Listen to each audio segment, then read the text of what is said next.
Shalom pemirsa dimanapun Anda berada, salam jumpa kembali bersama kami, umat Tuhan dari Gereja Masih Advent Hari ke-7, Timoho, Yogyakarta, dalam diskusi pelajaran Sekolah Sahabat kali ini. Dan sudah ada panelis bersama-sama dengan kita di sini. Saya mau sapa dulu Bang Bill. Bagaimana kabarnya Bang Bill? Puji Tuhan, baik. Baik, sehat-sehat aja, Semi. Puji Tuhan. Ada juga Bang Ferry.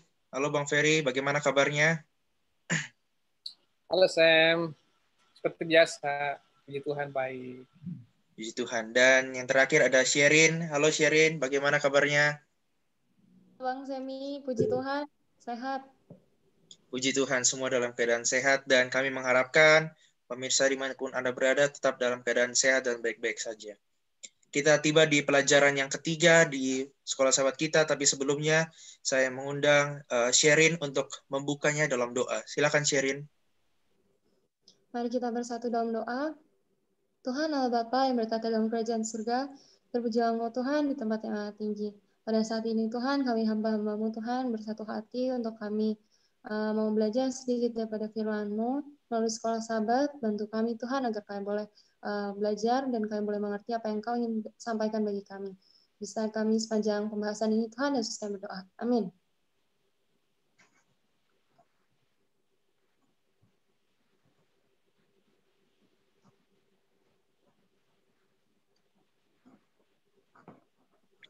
Baik pemirsa dimanapun Anda berada, kita tiba di pelajaran yang ketiga. Pelajaran yang ketiga, ya, dengan judul Ketika Duniamu Hancur. Ya, ketika duniamu hancur. Saya meminta dulu Bang Bill, ketika duniamu hancur, seperti apa permasalahan yang terjadi?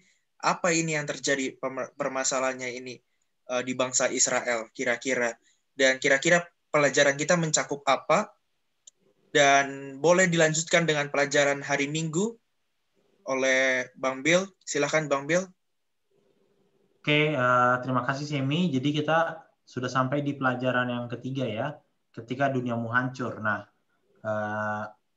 mungkin kita bisa lihat ayat hafalan dulu, ayat hafalan kita, dan ini dari Yesaya 7 ayat 9 ya, tapi tidak secara penuh. Mungkin ini bagian B-nya. Makanya ada titik-titik di depan, nanti teman-teman bisa baca, siapkan buku sekolah sahabatnya dan juga Alkitab. Jadi ayat hafalan kita dari Yesaya 7 ayat 9 dikatakan, jika kamu tidak percaya, sungguh kamu tidak teguh jaya. Nah, judul kita di pelajaran ketiga yaitu ketika duniamu hancur. Nah, sebenarnya judul ini cukup menarik ya buat saya. Dan kalau misalnya saya mau lebih, bukan berarti judul ini tidak tepat, tapi kalau misalnya supaya lebih konseptual lagi terhadap pembelajaran kita, bahasa Inggris asli judulnya adalah When Your World is Falling Apart. Jadi belum hancur, tapi sedang hancur gitu ya. Nah, jadi kenapa itu perbedaan itu penting? Karena kita akan melihat nanti apa yang sedang hancur dan apa kehancuran utamanya nanti di sahabat depannya. Nah, jadi jangan berpikir kehancurannya ada di sahabat ini gitu ya. Jadi ini sudah mulai hancur, baru saja mulai hancur gitu. Nah, supaya kita dapat tangkapannya kira-kira seperti apa pembelajaran kita. Jadi seperti itu ya. Nah, pembelajaran kita walaupun diambil dari Yesaya, tetapi cerita aslinya itu ada dari dua raja-raja. Jadi konteks latar belakangnya diambil dari dua raja-raja 16. Ayat 1 sampai 20 itu satu pasal Raja-Raja 16, dua Raja-Raja 16 maksud saya. Dan di kitab Yesaya ini cuma seperti komunikasi antara Tuhan dan Yesaya terhadap Raja Ahaz. Tapi apa yang terjadi pada Raja Ahaz itu ada di dua raja-raja. Jadi teman-teman, saudara-saudara, pemirsa bisa membaca dari dua raja-raja pasal yang ke-16. Menceritakan tentang kerajaan selatan atau Yehuda yang dipimpin oleh Raja Ahaz, cucunya Uzia, ya, yang kita pelajari sahabat sebelumnya. Nah, tema kunci pelajaran ini kita akan melihat, kalau saya boleh rangkumkan, ada 4 tema, yaitu perhatian Tuhan, inisiatif dari Tuhan, janji Tuhan terhadap masalah yang ada, dan pilihan manusia. Lihat ya, yang mendominasi di sini siapa? Tuhan. Dan yang memberikan pilihan tetap manusia. Nanti kita lihat seperti apa. Kenapa sampai judulnya ketika duniamu hancur, atau dalam seperti yang saya bilang tadi, ketika duniamu mulai hancur ya. Nah, silakan Semi kita masuk ke pelajaran hari Minggu. Nah, ini adalah latar belakangnya dari dua raja-raja. Jadi saya singkatkan. Seperti yang kita tahu, kerajaan pada saat itu terbagi dua, kerajaan utara dan kerajaan selatan. Kerajaan selatan Yehuda oleh Raja Ahaz, dan kerajaan utara oleh Raja Pekah namanya pada saat itu, dan Israel istilahnya. Nah, seperti di pelajaran kita yang pertama kalau tidak salah, kita membahas bahwa ada satu kerajaan seperti kerajaan Amerikanya lah, atau kerajaan yang sedang naik pamor, sedang mencari kekuatan, dan sedang mengambil wilayah-wilayah terdekat, yaitu kerajaan Asyur yang dipimpin oleh Raja Tiglat-Pileser. Ketiga ya, agak susah namanya nih. Nah, untuk melawan kerajaan Asyur itu, kerajaan utara atau Israel yang dipimpin Raja Pekah itu membangun koalisi dengan kerajaan Syria atau kerajaan Aram yang dipimpin oleh Raja Rezin.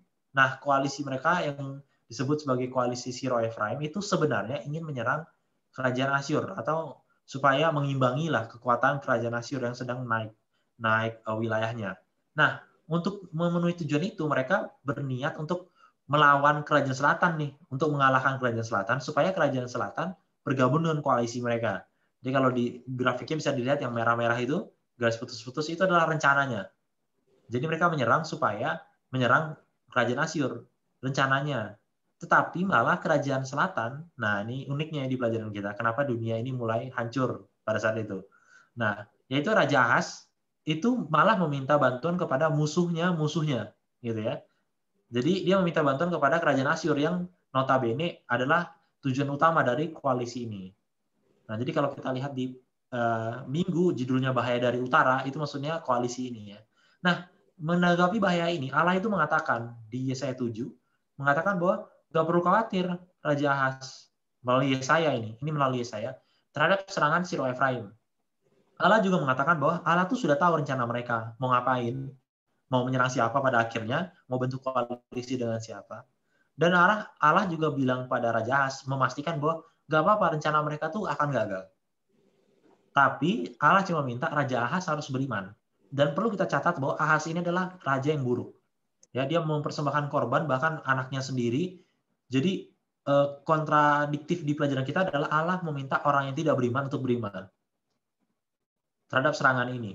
Nah, tapi malah Ahaz memilih jalannya sendiri dengan meminta bantuan tadi. Nah, seperti apa nanti kronologisnya dan seperti apa akibatnya, itu akan dijelaskan di hari-hari selanjutnya. Mungkin seperti itu, Semi, dari saya. Terima kasih. Ya, menarik ya. Jadi, Ahaz berkoalisi ya, bersama musuh dari musuhnya ya. Tidak beriman kepada Allah. Oke, Bang Bill, ada pertanyaan nih. Kita sudah tahu ya karakter Ahaz tadi yang dijelaskan. Dan mengerti bahwa bagaimana cara dia bereaksi terhadap halangan yang dia dapat.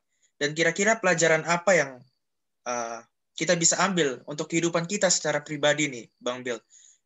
Kalau kita tidak menurut kepada Tuhan sekarang, nah, apa yang membuat kita berpikir bahwa kita akan memiliki iman untuk percaya kepada Tuhan ketika ada ujian yang sesungguhnya datang dalam kehidupan kita.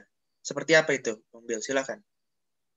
Oke, kita melihat dari latar belakang karakter Ahaz ya. Yang menurut saya itu menjadi karakter ya kita lah pada umumnya melawan Tuhan ya. Melawan Tuhan. Kita nggak bisa bilang oh Ahaz itu kurang dekat sama Tuhan ya memang. Tapi bukan berarti kita sudah sedekat itu dengan Tuhan. Tapi kalau pertanyaannya pelajaran apakah yang kita ambil untuk kehidupan kita secara pribadi? Ahaz ditempatkan di satu posisi yang sebenarnya gamble. Istilahnya dia tidak dekat dengan Tuhan, tapi dia disuruh beriman pada Tuhan gitu kan. Padahal dia sebenarnya melawan Tuhan. Nah, berbeda dengan kita pada saat inilah istilahnya. Kita mungkin yang menonton video ini pemirsa juga kita dibesarkan di lingkungan yang istilahnya sudah rohani. Kita setiap minggu belajar sekolah sahabat ya kan. Baca Alkitab, mungkin renungan pagi setiap hari baca Ron-Nubuat. Nah, otomatis kita memiliki fondasi yang berbeda dengan Ahaz. Walaupun pada saat itu Ahaz bertemu, istilahnya Tuhan berbicara secara langsung ya melalui nabi. Tidak seperti kita. Tapi ada pro dan kontranya lah, ada poin plusnya lah. Kita di lingkungan yang bagus pada saat ini. Nah, lalu ditanya, apakah yang membuat kita berpikir bahwa kita akan memiliki iman untuk percaya kepadanya ketika ujian yang sesungguhnya akan datang? Nah, kalau ditanya ke ujian sesungguhnya, saya langsung terpikir akhir zaman ya. Apalagi gitu ujian yang sesungguhnya selain itu. Ya walaupun nggak usah muluk-muluk deh sampai akhir zaman. Kan pintu kasihan pribadi kan tertutup pada saat kita meninggal ya. Jadi sebenarnya ujian setiap hari itu ujian sesungguhnya. Karena kita nggak tahu kita meninggal kapan kan. Jadi kalau konteks kita seperti itu, maka seharusnya jawaban kita adalah setiap ada ujian kita menganggap itu serius gitu. Atau setiap ada pilihan kita menganggap itu serius. Karena kita nggak tahu itu ujian sesungguhnya atau tidak. Kan kita nggak tahu nih, kita mau mati meninggal kapan gitu kan.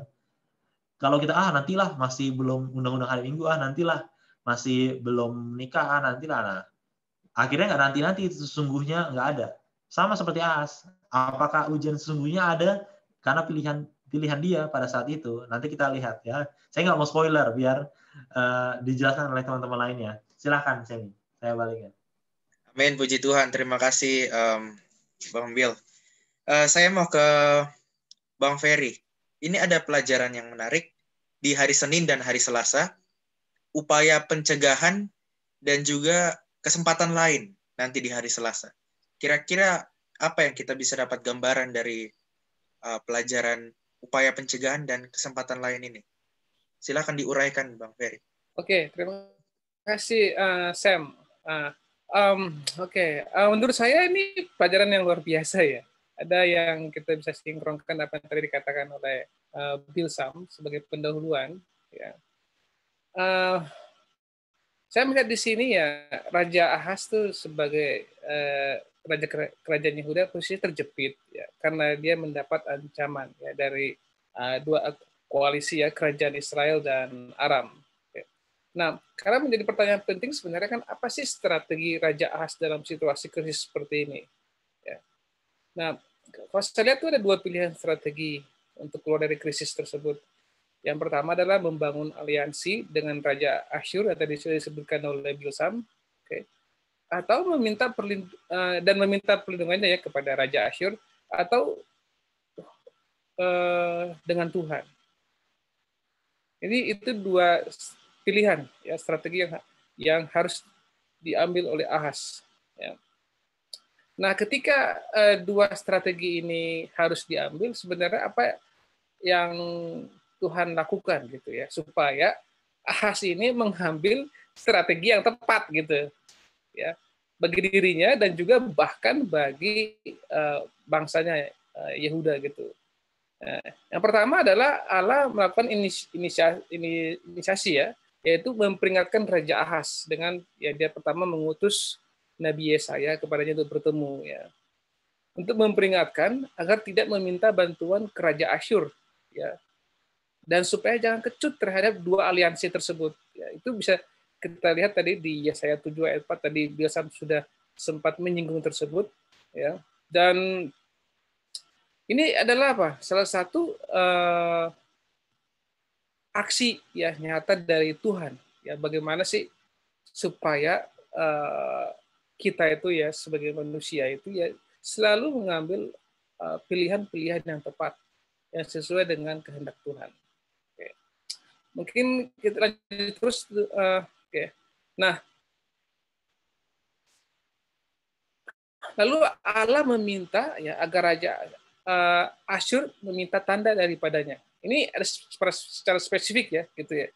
Tolong bilang kata Nabi Yesaya, kata Allah kepada Nabi Yesaya, tolong bilangin kepada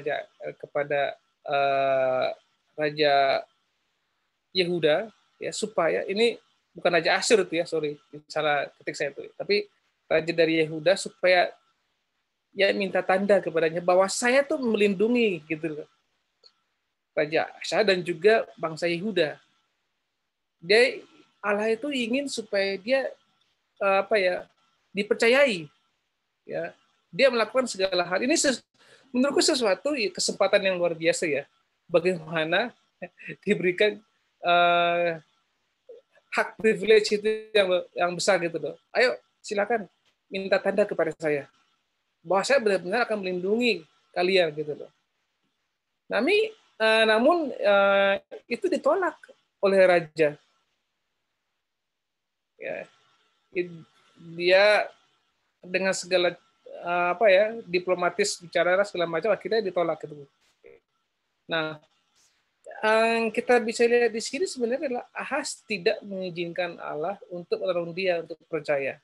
Ini karena tadi kita bilang bahwa tadi Bisam sudah bilang bahwa Ahaz itu sebenarnya tidak percaya kepada Tuhan.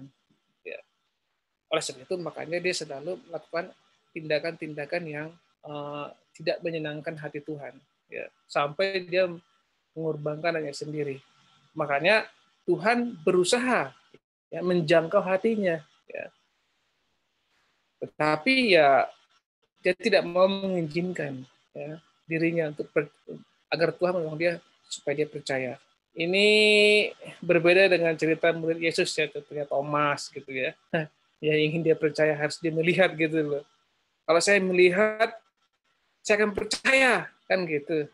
Nah ini dia tidak mengambil kesempatan itu ya. Dia menutup dan mengunci pintu hatinya rapat. Ya, cari perlindungan dari Raja Asyur.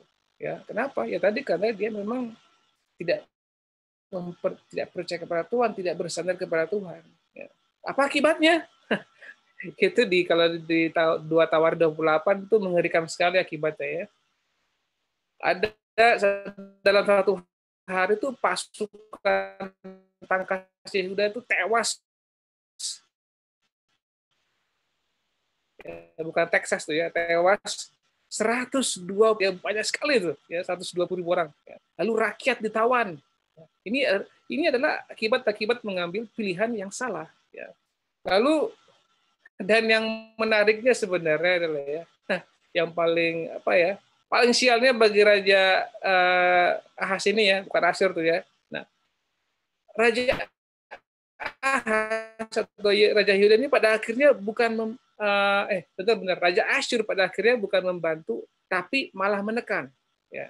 Yang tadinya Raja Ahaz ini berharap Raja Asyur bisa membantu, ya. Tapi sebaliknya, ya setelah meminta bantuan, ya minta bantuan akhirnya apa? Mereka akhirnya malah menekan. Ya. Dan itu mungkin salah satu alasan kenapa Tuhan memperingatkan Raja Ahaz supaya jangan minta bantuan kepada Raja Asyur. Ya, kenapa? Karena pada akhirnya nanti kalau minta bantuan bukan menjadi negara yang merdeka, atau kerajaan merdeka ya, tapi apa? Akhirnya benar-benar ditekan. Ya. Nah, pelajaran penting yang kita bisa lihat dari sini adalah ya, dalam keadaan sulit, ya, kita perlu bersandar pada Allah yang dimulai dengan percaya padanya. Karena semuanya dimulai dengan percaya. Ya. Lalu ada yang menarik juga adalah bagaimana Allah itu mencari orang-orang berdosa agar bersandar padanya. Ya. Agar orang-orang yang suka mengandalkan dirinya sendiri ini supaya bersandar kepadanya. Dan itu adalah kerinduan Tuhan. Kira-kira begitu, Sam, secara singkat. Oke, Bang Fer. Jadi sudah dikasih kesempatan, ya sudah diperingatkan tapi masih menolak ya. Padahal Tuhan yang mau langsung untuk mencari ya. Oke, Bang Fer, ini ada 2 pertanyaan. Boleh secara langsung dijawab secara ringkas. Kalau kita lihat di Yesaya 7 ayat 9, mengapa iman dan kepercayaan itu begitu penting supaya dapat teguh jaya seperti ayat hafalan kita? Dan teguh dalam hal apa ini? Bagaimana prinsip ini kita terapkan dalam kehidupan kita sebagai orang Kristen? Kemudian, apa yang diajarkan pelajaran ini bagi kita tentang kesabaran Allah dan kerelaannya untuk membawa kita kepada keselamatan? Dan apa juga yang dikatakan kepada kita tentang kebutaan dan kekerasan hati manusia jika tidak diserahkan sepenuhnya kepada Tuhan, seperti pelajaran Raja Ahaz ya, yang mengeraskan hati. Silakan, Bang Ferry. Ya, terima kasih, Sam. Ini pertanyaan yang menarik ya. Menurut saya memang iman itu sangat penting, ya. Karena hanya dengan beriman, hanya dengan iman maka kita bisa merespon daripada perintah Tuhan. ya, atau firman-firman yang disampaikan kepada kita. Karena tanpa iman, ya, maka kita tidak akan melakukan banyak hal. Dari setiap apa yang harus kita lakukan berdasarkan bimbingan Tuhan. Ya. Dan ya ini dalam kehidupan kita sebagai orang Kristen, ya ini penting juga ya prinsip-prinsip untuk selalu mengandalkan Tuhan. Ya. Dalam setiap momen di mana kita mengalami krisis, ya, atau ketika kita mengambil ada pilihan-pilihan yang harus diambil gitu ya, dalam perkuliahan, atau dalam pekerjaan, atau dalam hubungan persahabatan, atau juga contohnya memilih pacar gitu ya. Ada juga perlu kita mengandalkan Tuhan di sini. Nah, untuk pertanyaan yang kedua ini yang menarik sebenarnya adalah bahwa ya Tuhan itu selalu sabar, ya, dan Dia selalu mencari cara ya supaya kita selamat. Dan kita bisa lihat itu dari cerita Raja Ahaz ya, bagaimana orang yang tidak beriman pun kepadanya itu Tuhan berusaha gitu loh, ya, untuk supaya dia tuh selamat, gitu, supaya dia mau mendengarkan Tuhan. Ya, namun Ahaz yang mengeraskan hatinya. Ya.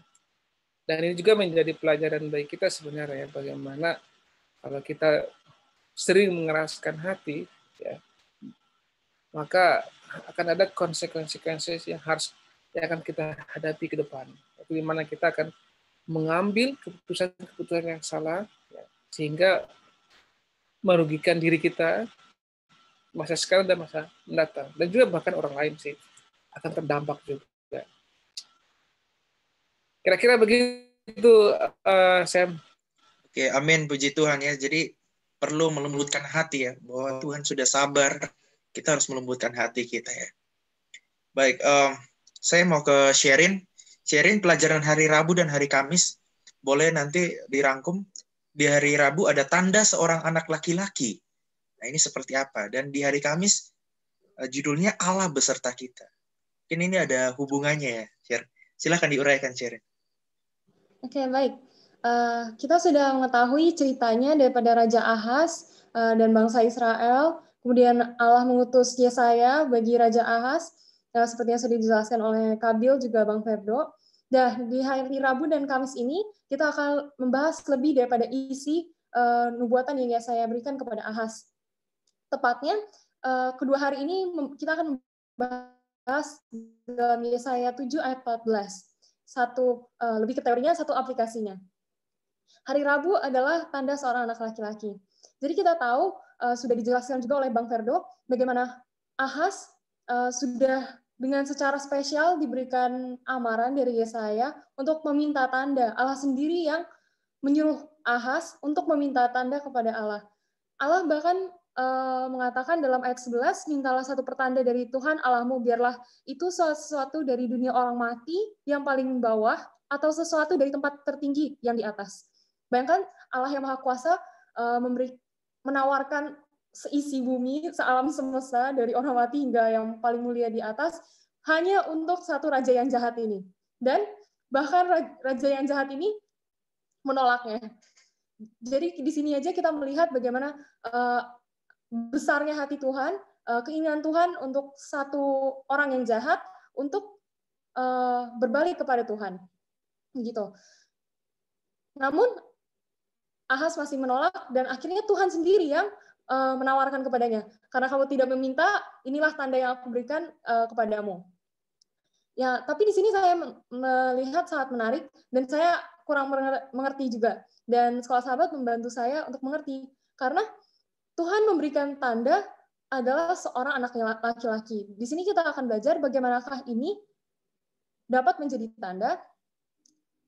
Jadi di ayat 14 saya bacakan, sebab itu Tuhan sendirilah yang memberikan tanda kepadamu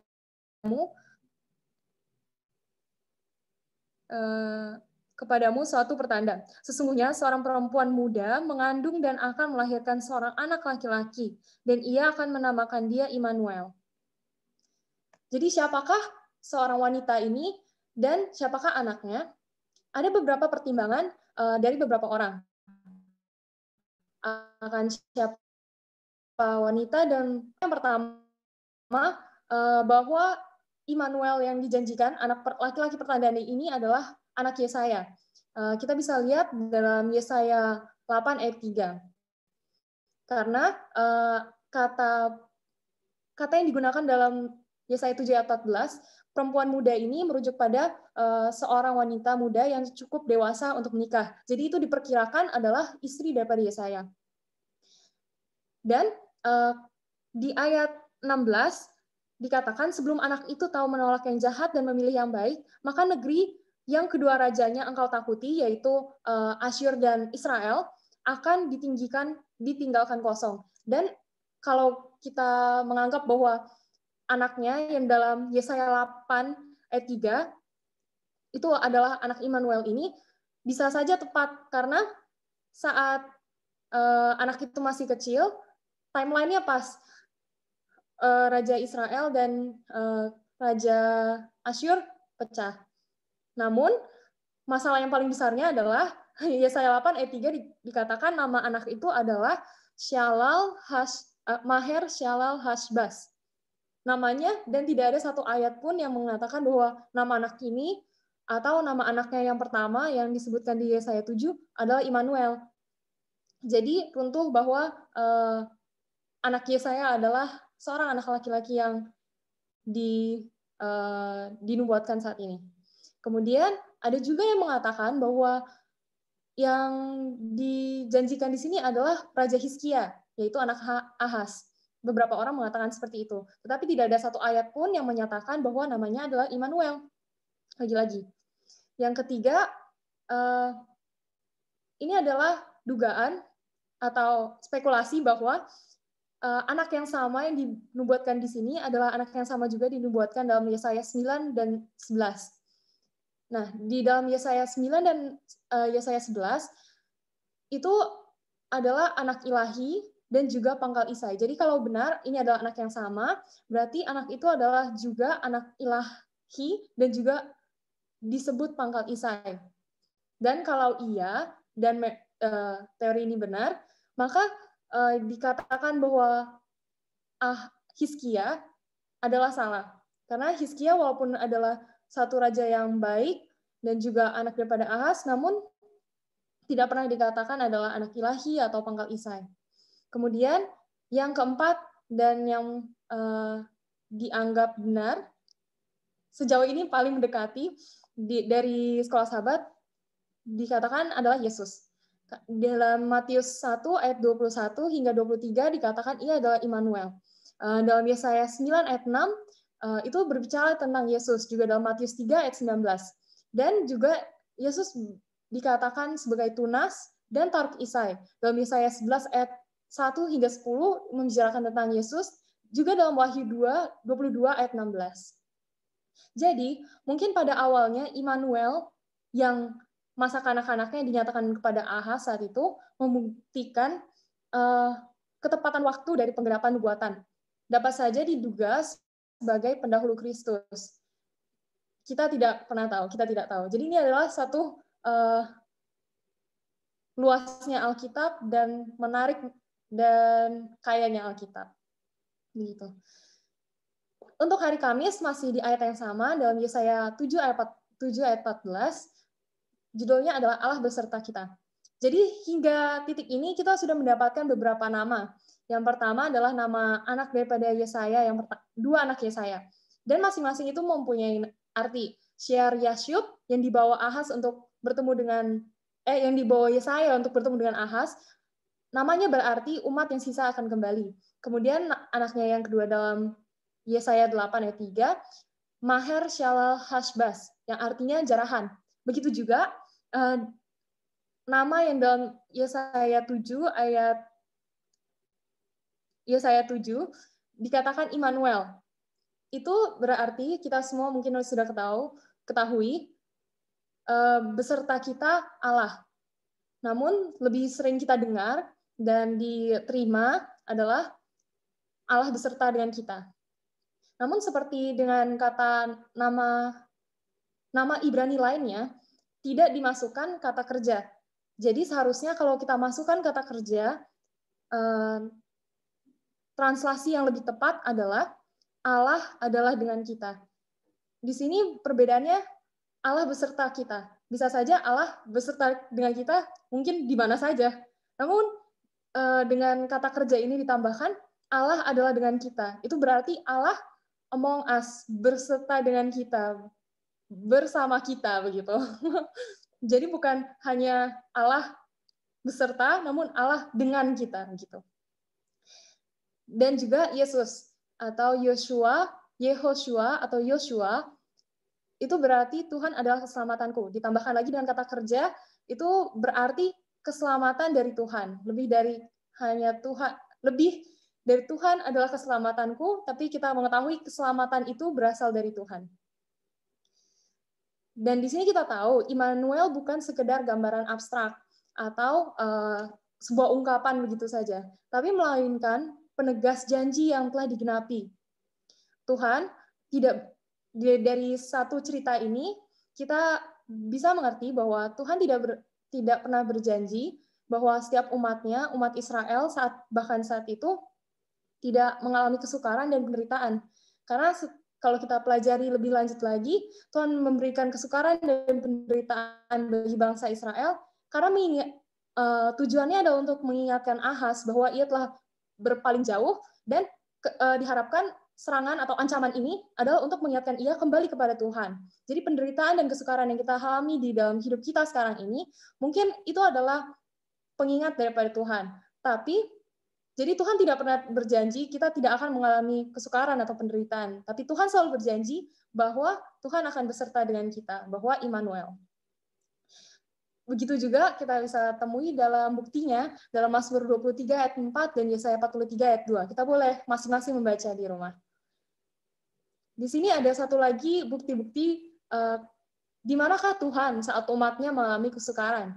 Saat 3 sahabat Daniel, Sadrak, Mesak, Abednego dalam dapur perapian, Tuhan berada bersama mereka dalam kesukaran itu di dalam dapur perapian itu melalui malaikat. Daniel 3 ayat 19 hingga 25. Kemudian saat Yakub mengalami kesukaran, ia bergulat semalaman hingga fajar bersama malaikat. Dalam Keluaran 32 ayat 24 ayat 30 kita bisa membaca Tuhan berada dekat sejauh jangkauan daripada Yakub.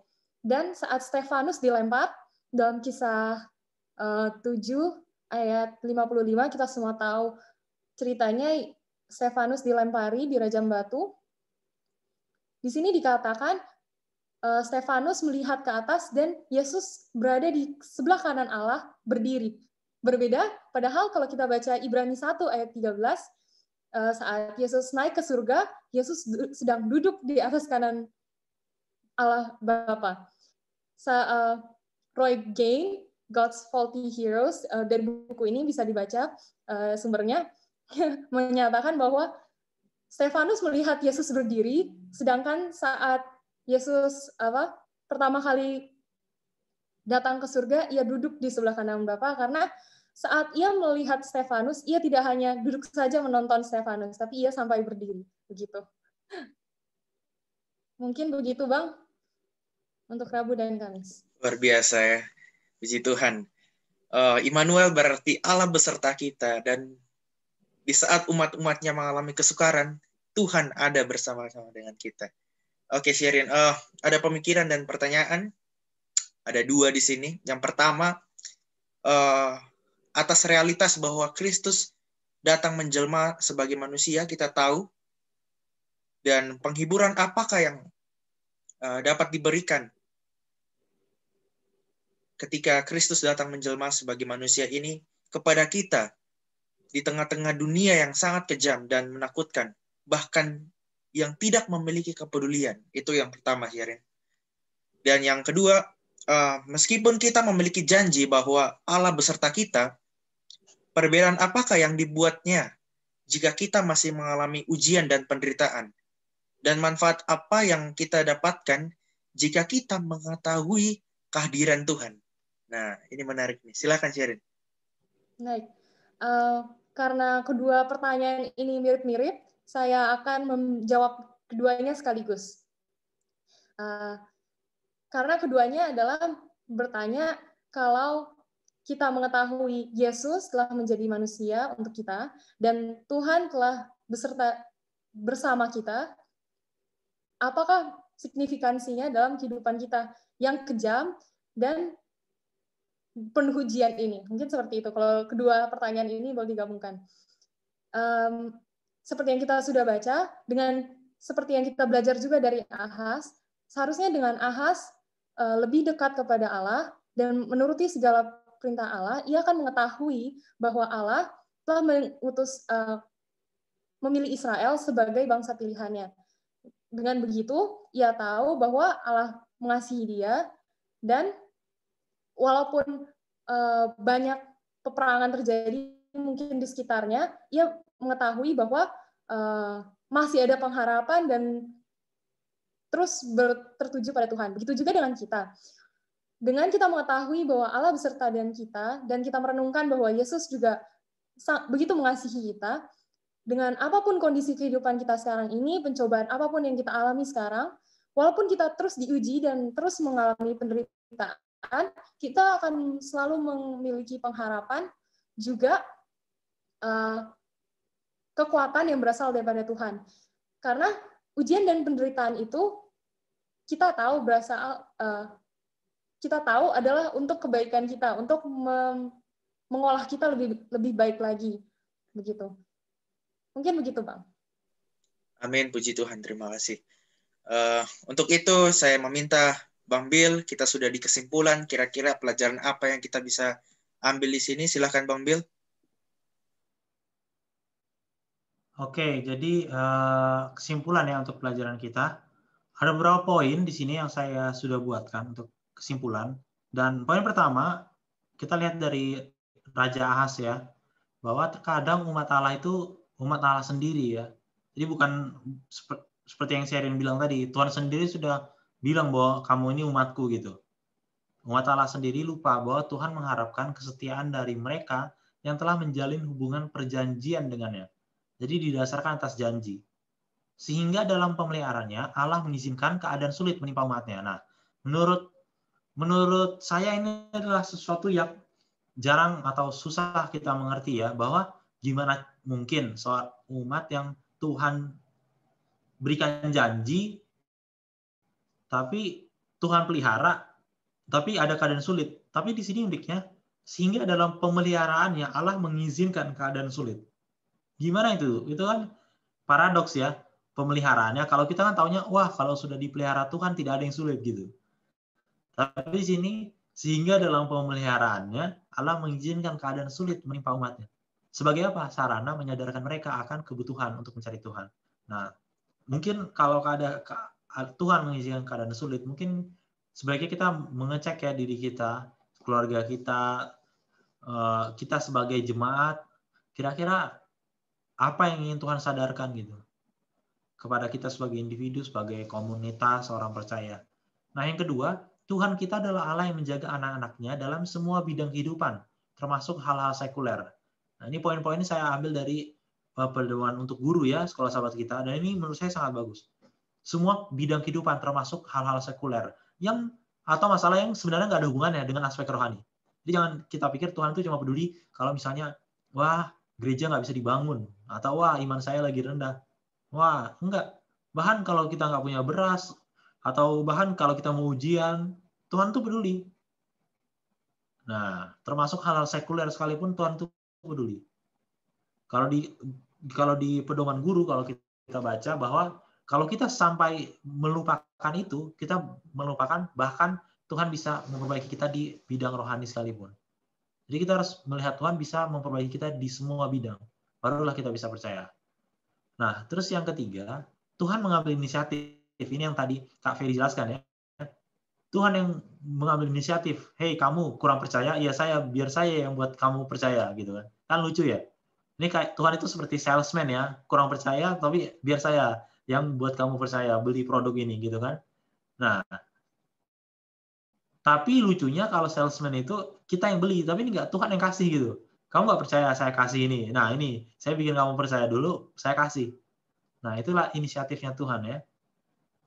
Dan itu harusnya kita sambut, tadi Kak Fe dikatakan. Harusnya kita sambut kesempatan itu. Nah, Allah meminta kita hanya untuk percaya, walaupun tampaknya tidak masuk akal. Dan yang terakhir, pilihan yang didasarkan atas pertimbangan manusia. Walaupun sementara terlihat baik, ya, akan membawa kebinasaan. Walaupun kalkulasinya menang koalisi, melawan koalisi yang sudah terbentuk. Tapi di pelajaran Kak Ferry tadi kita lihat, dan di pelajaran minggu depan, lebih jelas lagi, dari 2 tawarikh itu, kita akan melihat bahwa dunianya Ahaz bukan lagi falling apart, bukan lagi mulai hancur ya, tapi benar-benar akan hancur lebur gitu. Karena pilihan dia yang salah. Nah, jadi kesimpulan kita, ringkasan dari buku Sekolah Sahabat kita, saya kutip, Allah membawa Raja Ahaz yang tidak beriman kepada sebuah keadaan di mana dia harus membuat keputusan yang sukar. Percaya atau tidak percaya. Kalau kita ganti, beriman atau tidak beriman. Gitu ya. Meskipun Tuhan menawarkan kepadanya tanda-tanda yang dapat dijangkau oleh imajinasinya, dia menolak untuk mengizinkan Allah menunjukkan sebuah alasan mengapa dia harus percaya. Jadi dia bukan menolak Tuhan untuk memberikan dia tanda, tapi dia bakal menolak Tuhan untuk meyakinkan dia bahwa dia bisa percaya. Sampai sejauh itu ya. Sebaliknya, dia memilih Raja Asyur sebagai, dalam tanda kutip, sahabatnya. Nah, jadi ini adalah ringkasan pelajaran kita. Akan lebih menarik lagi kita ikuti di pelajaran minggu depan. Ya, sekalian promosi pelajaran minggu depan. Nah, jadi jangan sampai lewatkan, belajar terus dari buku Yesaya, Raja-Raja, dan tadi Kak Ferry sudah singgung ya, tawarik gitu ya. Kita akan pelajari di minggu depan. Mungkin seperti itu. Semi, terima kasih. Luar biasa, puji Tuhan. Kabarannya sangat menyentuh sekali. Oleh sebab itu saya mau minta dulu aplikasi kita masing-masing, singkat saja. Dimulai dari saya bahwa di dalam kesukaran apapun, ya, di kehidupan saya akan mau mengandalkan Tuhan. Saya tidak mau mengandalkan diri saya sendiri ataupun orang lain. Saya mau berusaha untuk mengandalkan Tuhan saja. Saya meminta Bang Bill, silakan. Kalau saya tersadar dari pelajaran ini bahwa untuk percaya pun itu anugerah Tuhan. Jadi saya juga harus meminta, Tuhan tolong buat saya percaya, bukan cuma saya percaya saja, tapi untuk percaya pun itu anugerah Tuhan. Jadi saya mau meminta Tuhan percaya, buat saya percaya. Mungkin seperti itu. Men, Bang Ferry, silakan.